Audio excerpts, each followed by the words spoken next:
Welcome to the Inspired Living with Autoimmunity podcast, the podcast for high achievers who want to stay sharp, focused, and full of energy despite their diagnosis. With your host, National Board Certified Functional Medicine Health Coach, Julie Michelson, where Julie helps you take your power back from autoimmunity. And now here's your host, Julie Michelson.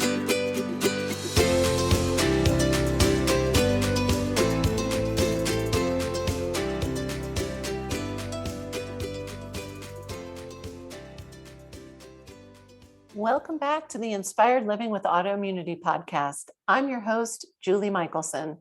And today I'm excited to be speaking with Dr. Aimie Apigian, the leading medical expert on addressing stored trauma in the body through her signature model and methodology, the biology of trauma. That's right. Today we're going to be talking about the biology of trauma and not the psychology of trauma. Dr. Aimie's work up-levels the old methods of trauma work to address trauma's effects on the nervous system and the body on a cellular level. I promise, if you think you know all there is to know about trauma or that it isn't playing a role in your life, our conversation today will be enlightening. Don't miss it. Dr. Aimie, welcome to the podcast. Thank you, Julie. I'm so excited for this. I'm so excited for what you are doing specifically with your clients. And so really happy to be here to talk about trauma today. Thank you. This is such a huge topic. I already told you before we started, I don't know if one episode's going to do it. But I also think it kind of gets a little exhausted. Like people get tired of hearing certain words. And so I love you are bringing such a fresh approach and effective, because I know what you're doing is making such a huge impact for people.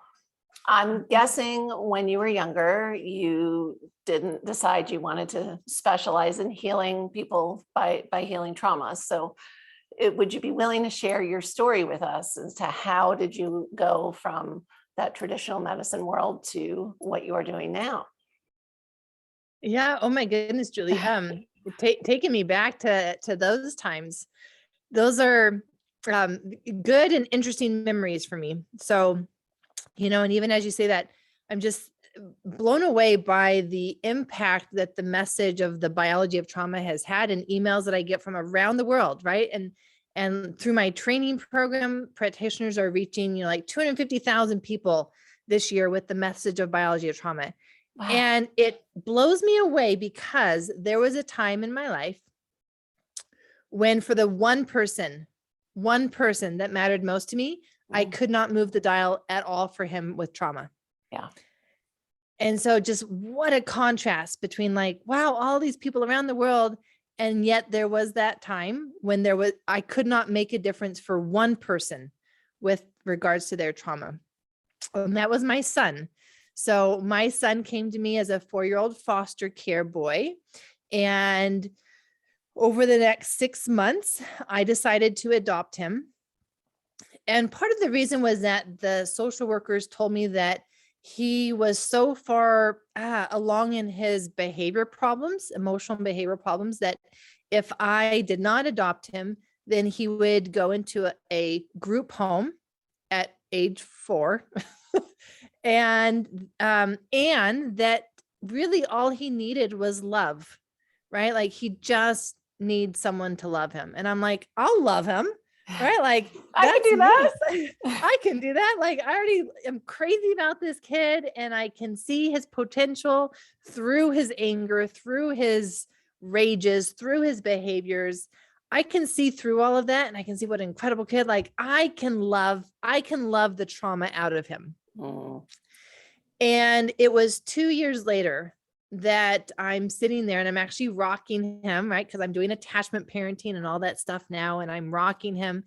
And what he said was not a surprise to me, but it was a moment in which our journey together really hit home for me. And why I say I was not able to make a difference for the one person that mattered the most in my life. And he had already been trying to kill me, right? He'd already gotten the knives out and had already tried to kill me with a knife and all of that kind of stuff. But as I'm rocking him and I'm having what I'm thinking is a very ordinary moment of connection that we're supposed to be having with our attachment parenting and working with our therapists and all the people that we had working with us. And he calmly tells me, as I'm looking down into his eyes, he calmly tells me, he's like, Mommy, tomorrow I'm going to kill you. Not today, tomorrow, Mommy. And I'm going to poke your eyes out with sticks. And that's how I'm going to kill you. But not today, Mommy, tomorrow. And the sinking feeling that I had in my stomach at that moment. And as I look at him and try to maintain my composure, try to keep the neutral face that I'm told that I'm supposed to have. And yet inside, like I could not be more discouraged. I could not be more broken. I could not be more feeling like I am a failure. Like, what am I doing wrong? Maybe my family was right when they told me that I was crazy adopting this kid as a single mom in medical school. What was I thinking? And I had some important lessons to learn there in that moment, right? And one of those lessons that I've learned is that time does not heal. And I can look at my own life for that, because what I started to see through my son is that I have patterns of pushing people away. I have patterns of numbing my emotions when they get too uncomfortable. I have patterns of relationships or life or staying small or not speaking up when I really should be speaking up for myself. And look at how those have not changed over time. Hence the word patterns. I am still doing the same thing. It may show up differently in different situations, but it's still the same thing. Time has not changed those patterns. We just get better at making excuses for those patterns. Right. So time does not heal. The other lesson that I had to learn was that love does not heal. That's a tough one. My love could not heal him, right? Yeah. And for him, love was what was scary for him. Love was what had betrayed him.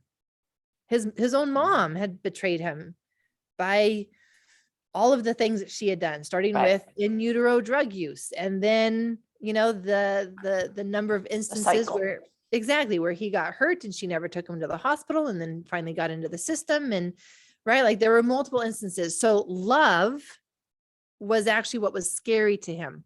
So how can love heal you if that's what's scary to you? So that was a big eye opener, because those were literally the two things that I had held as truths from my medical school training. And so what I learned was that there's this thing called biology of trauma. And it's not just a matter of telling my son, I love you and you should love yourself. That wasn't even landing. Right. It was, there are changes to his biology. His biology is actually continuing to play out these patterns that I need to figure out how to change the biology to then get different results. So those were the 3 lessons that I got to learn, Julie. Well, and you see me wiping my eyes. I didn't bring a tissue because I'm like, I know her story. I'm good. I'm prepared. And it just, I'm a mother. I just can't even imagine. However, like we all get to do when we look over our shoulder, what a gift for all those thousands and thousands of people that you are the one who had the opportunity to learn that lesson. And those are 2 things we all hear our whole lives. Time heals all wounds and love heals. And so I love there's so many ways I want to go. But I want to dig right into this idea of the biology of trauma. And, we hear trauma and we think psychology, again, training, right? These are the things, these are the patterns. This is what we tell ourselves. Go talk to a therapist about that. Yeah. Yeah. Yeah. Yeah. Mm-hmm. So let's really dig down and unpack that. And, how is it different? Why are we not saying, oh, it's just well, poor thing. He had a really traumatic early childhood, Mm-hmm. he needs counseling for the next 50 years and then he'll be fine. How is it different, the biology of trauma? Mm-hmm. Yeah. And what I think that where I'll take your audience with this is going back to the adverse childhood experience studies. So these were studies that were done, founded by Dr. Vincent Folletti, Dr. Robert Anda, and they were working through it with a population of primarily women who were overweight. And they were coming from the angle of preventive medicine. I'm board certified in preventive medicine. And so the principles of preventive medicine are that we can look at all of these downstream effects like cardiovascular disease, heart attacks, strokes, diabetes, and we can see the impact that it has not only on one person's life, but then on society.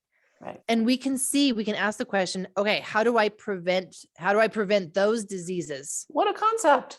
What a concept. Now, so what they discovered, what they, and honestly, what we are still taught, what I was still taught is that, a driving force, a driving factor in those conditions is obesity. And so if you fix obesity, you'll fix all of those downstream effects. Oh my goodness, right? Like time heals everything. Love heals everything. Just do that and everything else will be fine, right? So what happened is that they're in this weight loss clinic. They have found a way to help these people lose 100 pounds to 300 pounds in a year. Wow. It's incredible.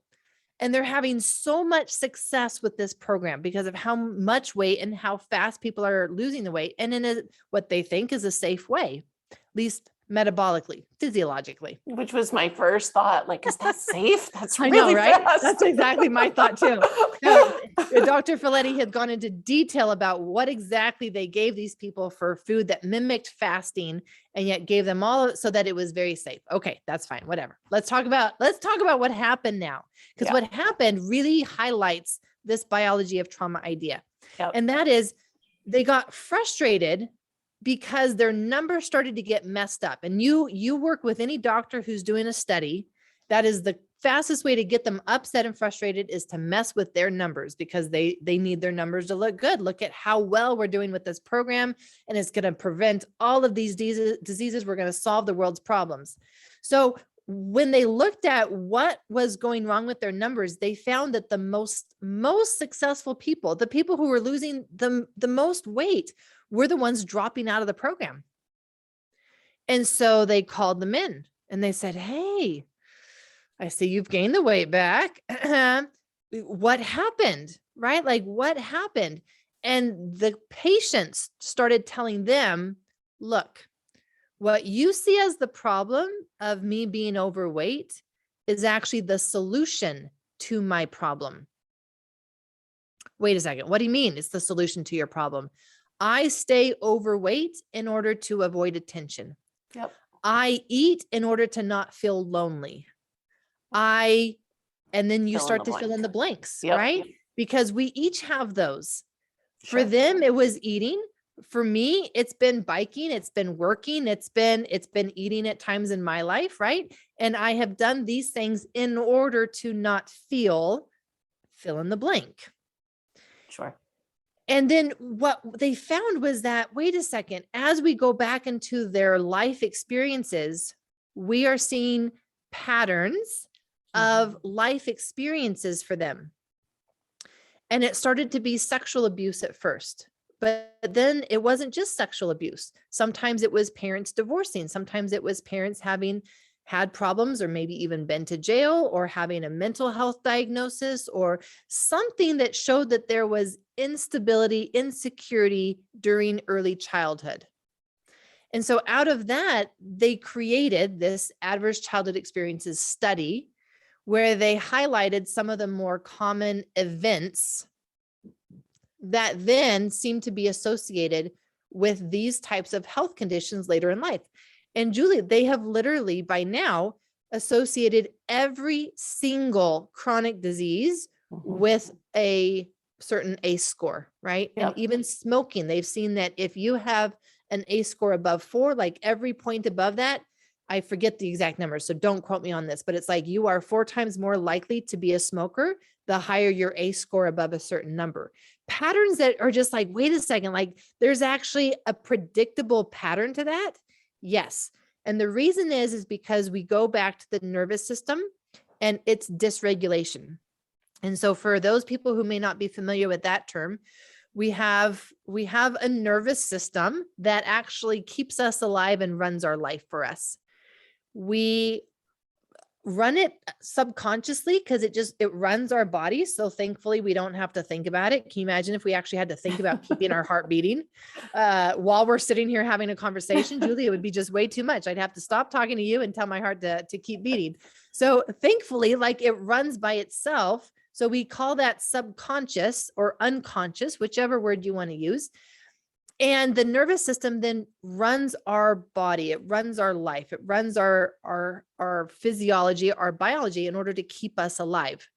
And so what happens is that when we start to feel unsafe in life, it goes into a state of dysregulation where that's literally the problem, is that we don't feel safe. Our body does not feel safe. We don't feel safe. And we experience that as, oh, I'm stressed, or I'm anxious, or some people don't even realize it because honestly, Julie, like this has always been their life. Right. You ask them like, are you stressed? No, I'm not stressed at all. Right? What are you talking about? Then they tell me about their lives and I'm like, okay, now I'm stressed. I'm stressed for you. Yes. Yes, exactly. So we've come to just live with this so long that we don't see it as anything other than this is just me. This is my personality. This is the way that I've always been. And we don't realize, well, actually, that's not who you really are. That was a result of your nervous system adapting to life experiences. And now it has stayed in that adaptation because it thinks that you're still in danger. It thinks that it's still needing to keep you safe and keep you alive. And so we can see that all these adult diseases are not because of events. Have nothing to do with the events, because there's many people who have those diseases, Julie, you know this, especially with the work that you do, that don't have those specific events, but they have other things. They have other things that happened in early life that created this baseline sense of, I don't know if I'm okay. I don't know if I'm safe. I don't like to be in my body. It's not a safe place to be. It's not a comfortable place to be. I like to be in my head. I like to think a lot. I like to talk a lot. I like to read a lot, whatever it is. But that baseline nervous system dysregulation that we try to avoid, and we use all these coping mechanisms to not feel, that's what creates this disease decades later, right? Like we're talking even the autoimmune stuff, right? Like you are very familiar with that, especially the autoimmune stuff, right? Like decades later. And it's not, oh my goodness, what happened in the last year that you're developing this autoimmune? No, it's what happened 20 decades ago. And it's stuff that you're not going to remember because this was mostly pre-verbal. And this is where like it just, I want to shout this from the rooftops because there's so much that happens in early childhood that becomes a trauma that is just normal practices for parenting and our normal social life, that we don't realize that it is traumatizing to a baby's nervous system. And so we think we're doing a great job as parents. And yet what we're seeing is, no, my child does have anxiety. My child does have whatever it is. And we're not seeing that underneath all of that is this biology of trauma that has started and will result in autoimmunity in their 20s, in their 30s, in their 40s. It may result in, pre-diabetes or metabolic syndrome or these things later on. And again, it's not events. And that's where, I really want to stress that because people still seem to want to talk about events that happened in their life. And was it a big T trauma? Was it a little T trauma? It doesn't matter. It's not the event. It's your body's experience of that event. And if that event for you at that time was overwhelming for any reason, it does not matter. That was a trauma for you. And most traumas, we don't even recognize in the moment are traumas. It's not until years later, sometimes when we're seeing these patterns in our nervous system of, oh, like, yeah, that's not a comfortable place for me to go to.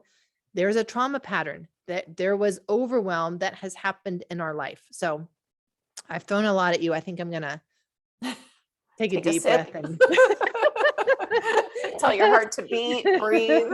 That's right. That's right. Go back to my nervous system, tell it to have my kidneys work and my liver work and all this other stuff. There's so much in there. You hit, I love, you're so amazing. Pretty much as you were talking, every little thought that popped up of like, oh, people talk about it like this, or people, you hit it all, right? Big T, little t, real, perceived, doesn't matter. And this idea of, so I'm going to help you shout it from the rooftops, it's not an event. It's, so big question, the big follow-up. And I know we wouldn't be talking about this if this were the end of this conversation. And it was like, oh, so sad. This all started in early childhood and we're done. So how you're screwed for the rest of your life. Too bad. But I just wanted you to know why. Exactly. Yeah. Now we really do need that big bowl of ice cream and chocolate and brownies. Seriously. But just to reiterate what you said, I mean, literally every person that walks through my door, physically or virtually, I mean, I believe every person to some degree that's on this planet has this patterning that needs to be reworked. But absolutely, whether it's my autoimmune clients or, like you said, my metabolic clients, my cancer patients, my people at the clinic that don't have an autoimmune diagnosis, anybody with chronic illness, we can unwind. And and we were talking about before we started, whether you think so or not, whether you're aware of it or not. And so, well, Julie, even just the fact that a person has chronic disease or chronic symptoms that they haven't been able to control or manage, that in itself is overwhelming at times. Yes. And when we use the definition of overwhelm for trauma, we literally can interchange the two, because that's what trauma is. Trauma is the body's experience of overwhelm in a situation. Right. So take somebody pick any autoimmune disease, and take somebody with the fatigue that goes with that. Yes. That's overwhelm. I mean, that's overwhelm. What do I have to do to accommodate and manage? When I was laying in bed while my kids are at school, because I had to, portion out my energy, that's overwhelm. That's overwhelm. Yeah, for sure. So and it's interesting, Julie. I want to just emphasize what you're saying so that people really understand this, that there are some conditions and diagnoses that are very much in the box and under that umbrella of clearly like a trauma response, which I call the freeze response. And it's what we've been talking about. Autoimmunity is the freeze response, is a chronic freeze response. Chronic pain is a freeze response.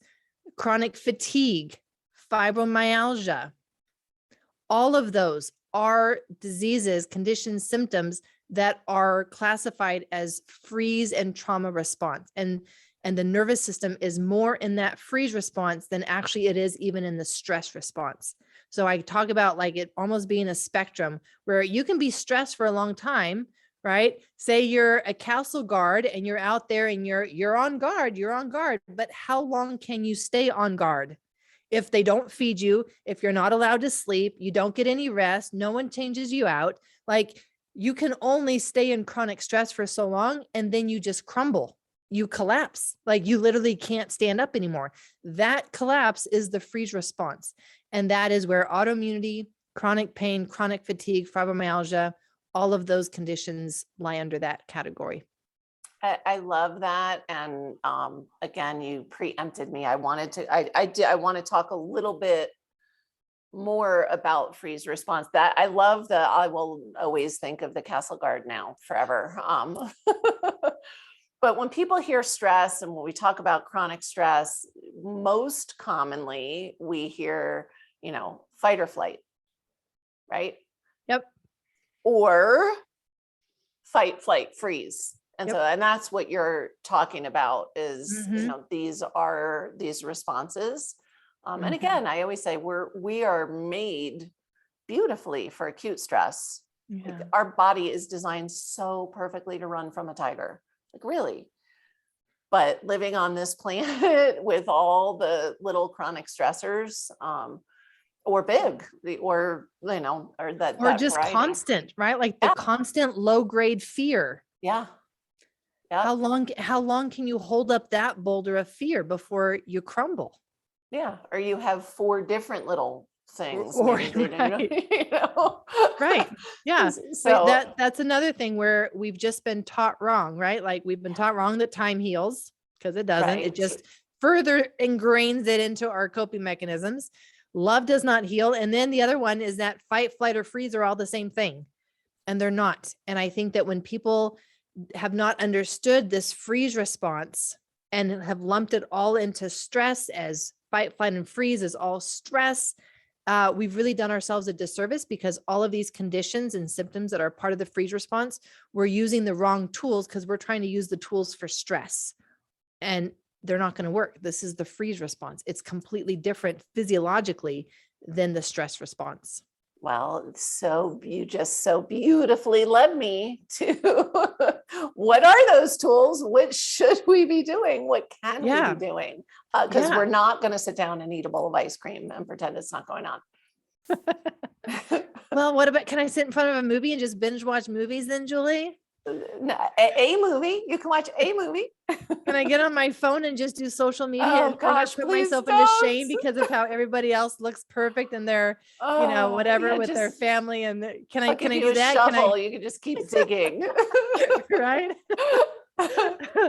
The things that we do to ourselves, right? Like, I don't even need anybody else to shame me and criticize me. Oh gosh, like, no. I've got that on my own. Thank you, though. Yeah, exactly. Nobody can do it better than I can. Right? All right. So the freeze response needs time and it needs energy. You can think of the freeze response as literally like a shock to the system. And perhaps a person in your audience has had a moment like that, where what came at them was so much, so fast, that they literally felt like they had a shock. Some people describe it as a kick to the gut, right? And boy, Julie, would that be a talk that we could have? The gut and the vagus nerve and intuition and how that's all trauma stuff. So there's different ways that we can experience the freeze response, but it's that shock. Like, it is like this overwhelming boulder that comes down and crushes us. We want to just curl up into a ball. Yeah. Some people go to bed early. Some people don't want to get out of bed, right? Like, that's the freeze response. The overwhelm is the freeze response. When we have to caffeinate in order to get going, that's the freeze response. Because in the freeze response, it's this exhaustion. It's this low energy strategy in order to conserve energy. I mean, that's how our nervous system is trying to help us survive. It's like, ooh, I've got to conserve energy for you.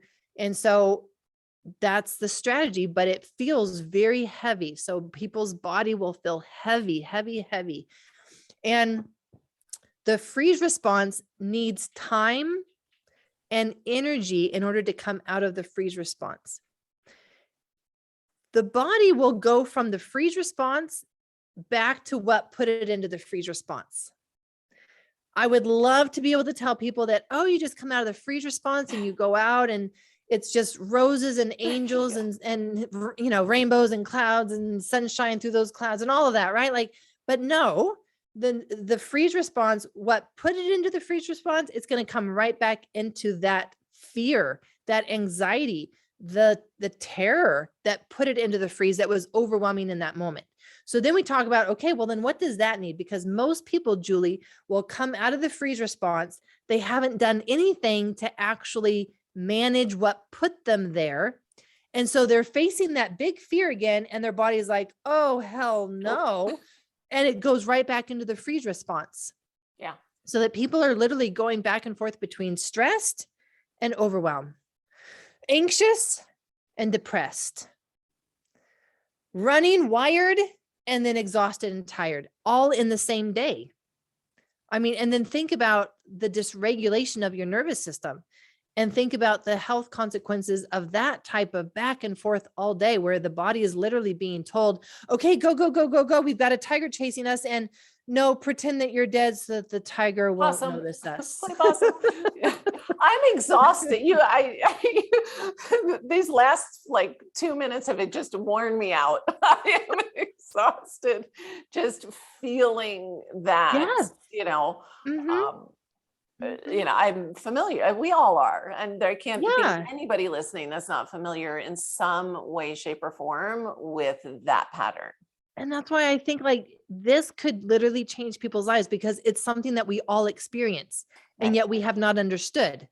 Correct. And if we understood it, we would know what tools to use to help ourselves.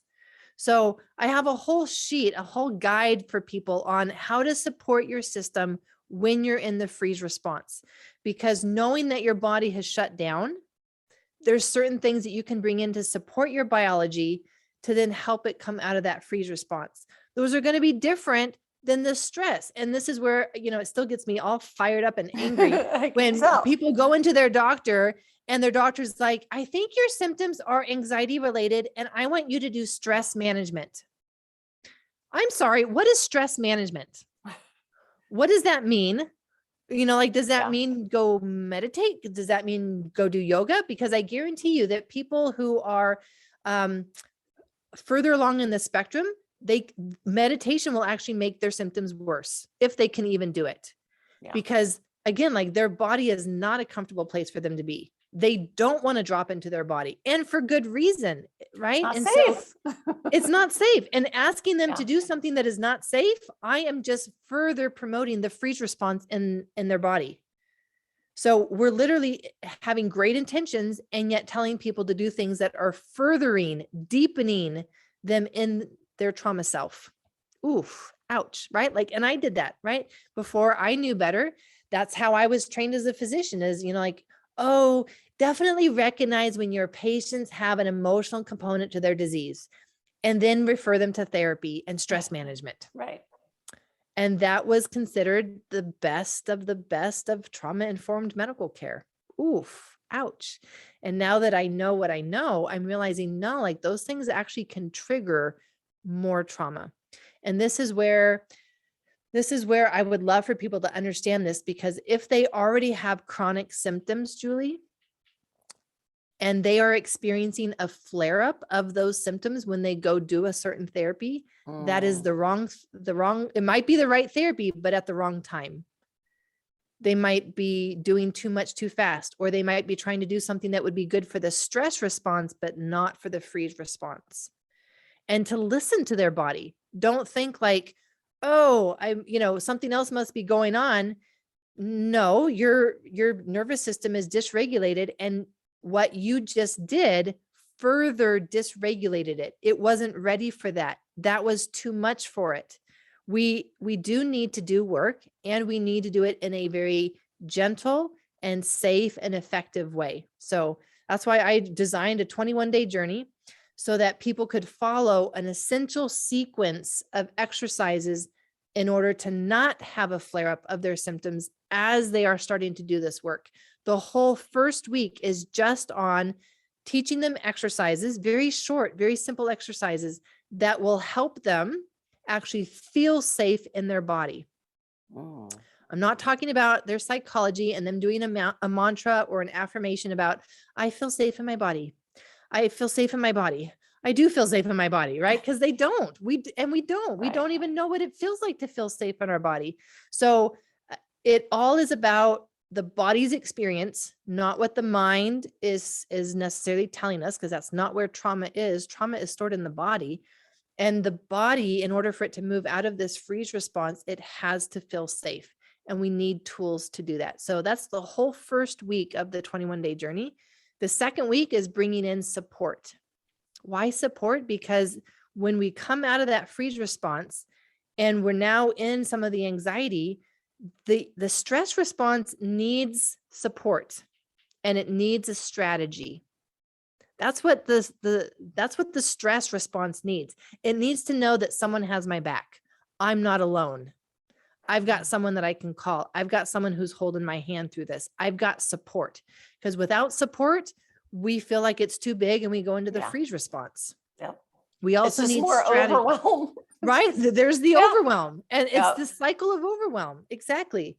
The stress response also needs strategy. And this is where I think many people have not understood this aspect of the stress response.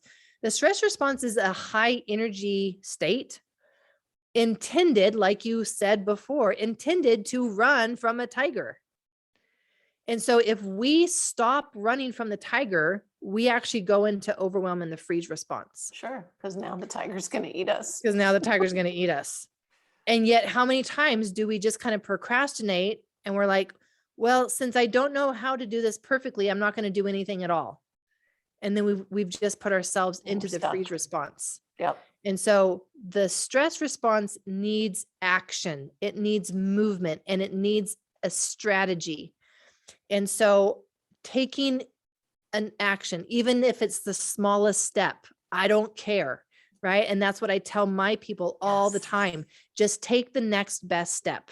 You don't need to have the whole path figured out, but I do need you just to take the next best step with me so that you don't go into that freeze response and we can stay managing and supporting your body through the stress response so that then we can finally reverse engineer it and it lands in the parasympathetic. What a lovely place to land, right? Notice both of us just like took a really deep spontaneous breath with that. Like, I'm so glad you finally got us there. And that's what happens, right? Like we have these spontaneous deep breaths with the parasympathetic response. Yes. We do feel safe. We do feel that, like right here, right now, everything is okay. Yeah. I am okay. And what a shift that is from the stress response or the overwhelm and that trauma response. Mm-hmm. It's amazing. And that's where the healing is, period. That is where the healing is. I want to talk about everything you just said, but I want to highlight 2 sentences out of all of that I want to make sure that listeners caught. And one is, what was it? Wow, go Julie. Oh, happens all the time. Listen to your body. Listen to your body. And I know this is part of the process, because I know when you're stuck, you can't hear you. I mean, that's all part of the, you're not in your body. It's a defense mechanism. But like you said, when you do, it's the same as if you're picking up a physical exercise routine. If you go out and you exercise and it flares you, no, don't do it. Stop, back it up.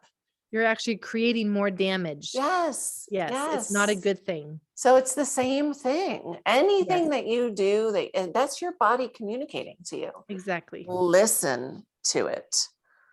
And let me just encourage people that with the work that I guide them through with addressing the biology of trauma, they can increase their window of tolerance so that they are able to do more and not experience that flare-ups.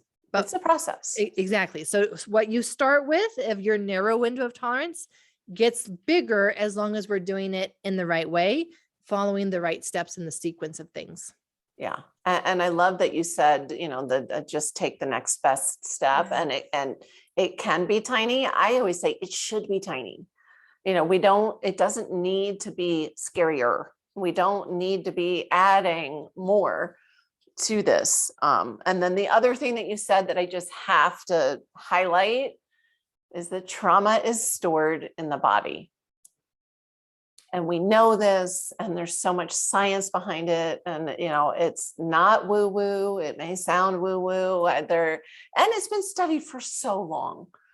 That's the amazing part, is what seems to me, later in my life, maybe not this year, but as aha, like, oh my gosh, trauma is stored in the body. It's like, oh gosh, they've known that for so long. Best kept secret. It's not in your head, it's in your body. So I wanted to circle back, because I think that those two things, learning to listen to your body. I always say, even if you take it just as the physical symptoms, you look at somebody in my audience with autoimmunity. If we don't listen, it will get louder. It just does. And so that goes with healing modalities. Listen to what your body's telling you. Mm-hmm. Yeah. Yeah. You can either wait until something, happens, like what Julie and my story is with our health, where we experienced the crash, or you could start listening to your body earlier. Yes. And yes, know that you're headed towards that and get off a different path. But if you want to learn the hard way, like Julie and me, for some people, we can show you that route. we know that path as well. Just saying that there's a different path. That's all. I'm gonna one up you. It's a better path. I promise. It's a much better path. And yes, I always get, people say, well, who's your favorite kind of client to work with? And I'm like, I'm like you, everyone, because I love when people who were on that same path we were on, for years and years and years and years, turn it all around. That's so satisfying. But then those people who are so brilliant and they're like, nope, I'm not going down that path. That's so satisfying also. It is, because we can prevent so much pain and challenges and hardship. Mm-hmm. Yes. Yeah. But if you need to hit rock bottom, hey, you've got Julie and me as examples for you. There you go. There you go. Well, and the good news is, if you have already hit rock bottom and you're listening to this, right? It's not too late. No, not at all. So that's the beauty of it. There is. I have so much more I want to ask you. So I'm going to ask you if you will come back and we can do a part 2. Would love that, Julie. Would love that. That would be amazing, because we are just about out of time. And I'm so excited to hear how you're going to answer my final question, which is, because I find I'm always surprised. What is one step that listeners can take today to start to improve their health? The one step that I would invite your audience to take is actually to start holding their heart. So you can try different ways. You can put both hands over your heart. I even would want you to experiment around with, do you like your right hand under, or do you like your left hand and your right hand over? I want you to find what feels better for you. There's no right way to do it. So just what feels better. And then what I do is that I will even take one hand sometimes and put it behind my back.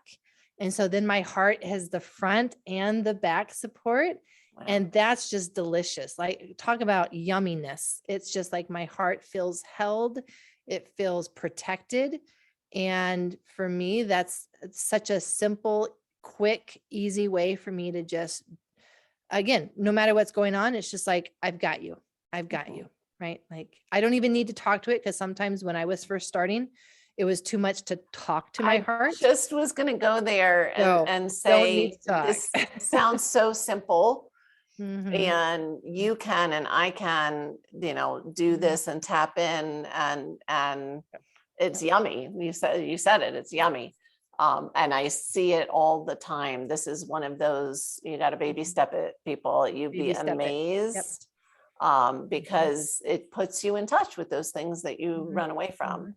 But all the really good things too that are hiding. So I love that. See, I had no idea you were going to go there. That was awesome.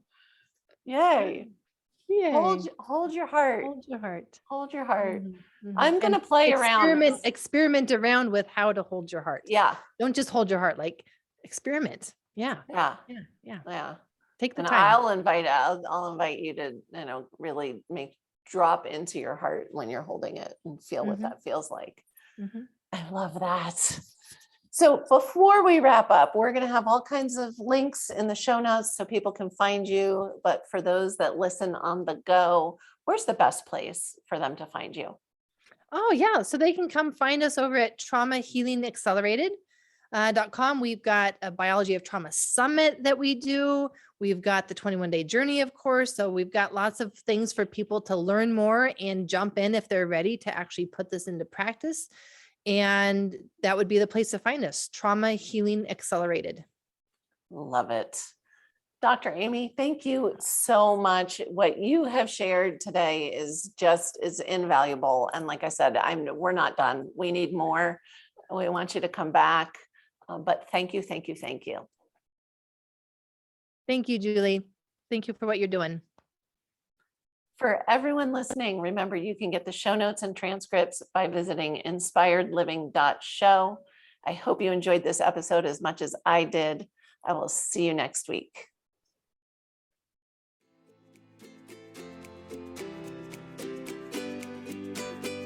Thank you for listening to Julie Michelson's Inspired Living with Autoimmunity. Did you enjoy this episode? Please like, share, and subscribe wherever you listen to podcasts. If you'd like to get a transcript of this and every other episode, just head on over to inspiredliving.show or click on the link in this episode's description. There, you can also find everything we discussed in this episode, including links and information about our guest. You can even send in your questions to be answered by Julie in a future episode. That's inspiredliving.show. Until next time, this is Julie Michelson's Inspired Living with Autoimmunity podcast, helping you take your power back.